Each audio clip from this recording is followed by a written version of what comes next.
უკვე 8 წელია სელიმობას მაღალმთიანეთში განსაკუთრებულად აღნიშნავენ. სელიმ ხიმშიაშვილის თავის კვეთის დღეს თურქეთიდან სპეციალურად ხიმშიაშვილების შთამომავლები ჩამოვიდნენ და წინაპრის 8 წელი გაიხსენეს. Როგორ აღნიშნეს სახალხო დღესასწაულის სელიმობა მაღალმთიან აჭარაში, ნახეთ დროს რეპორტაჟში. სელიმ ხიმშიაშვილის თავის კვეთის მემორიალი სოფელ ბაკოში ეგრეთ წოდებულ სერიყანაზე მერვე წელია დგას.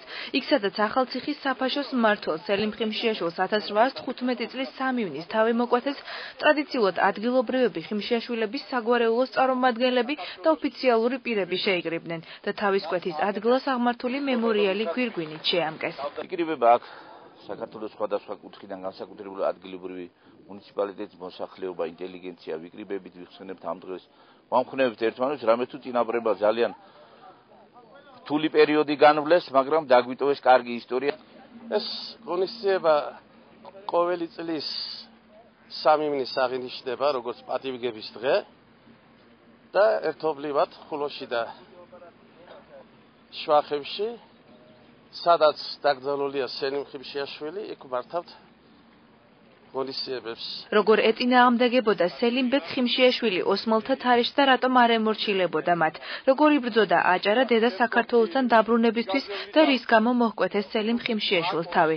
საზოგადოების წარმომადგენლებმა ისტორიული გმირის 8 წელი დღეს კიდევ ერთხელ გაიხსენეს. ყოველ 3 წელიწადში მორიგეობით 1 წელიწად სოფელ ბაკო, ხოლო მეორე წელიწად სოფელ ნიგაზეული ატარებს ტრადიციულ სელიმობის დღესასწაულს, სადაც მასობრივად ვიწვევთ არა მარტო ხიმშიაშვილების წარმომადგენლებს და ბაკოს ინტელიგენციის წარმომადგენლებს, არამედ საქართველოსა და ბოლო პერიოდში მსოფლიოში მცხოვრებ იმ ხალხს, ვინც უშუალოდ სელიმ ხიმშიაშვილთან არიან დაკავშირებული. სელიმობას ადგილობრივი მოსახლეობა ხიმშიაშვილების საგვარეულოს წარმომადგენლებთან ერთად ყოველწლიურად აღნიშნავს. სელიმ ხიმშიაშვილის თავის კვეთის დღეს თურქეთიდან სპეციალურად ხიმშიაშვილების შთამომავლებით ჩამოვიდნენ. მათ წინაპრის გმირული ისტორია მოისმინეს, შემდეგ კი სხალთაში ხიმშიაშვილების სახლ-მუზეუმი დაათვალიერეს. ჩვენ სელიმ ხიმშიაშვილის მეოთხე თაობა ვართ. მიხარია დღეს ამ დღესასწაულს რომ ვესწრები. ძალიან მინდა აქ ხშირად ჩამოვიდე, მაგრამ სამწუხაროდ ვერ ვახერხებ. დიდი მადლობა მინდა ვუთხრა ყველას, ვინც სელიმ ხიმშიაშვილის სახელით დღეს მოიტანა.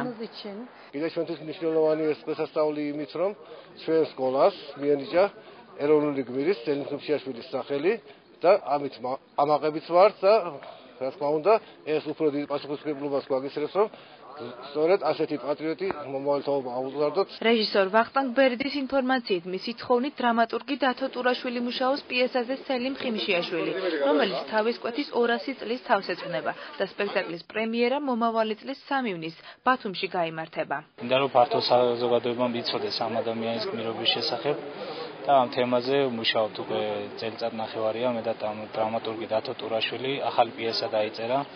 ბოლო შტრიხები შეგვაქვს და ალბათ 200 მომავალში, როცა 200 წლის თავი იქნება თავის კვეთიდან, მიეწყუნება ეს სპექტაკლი.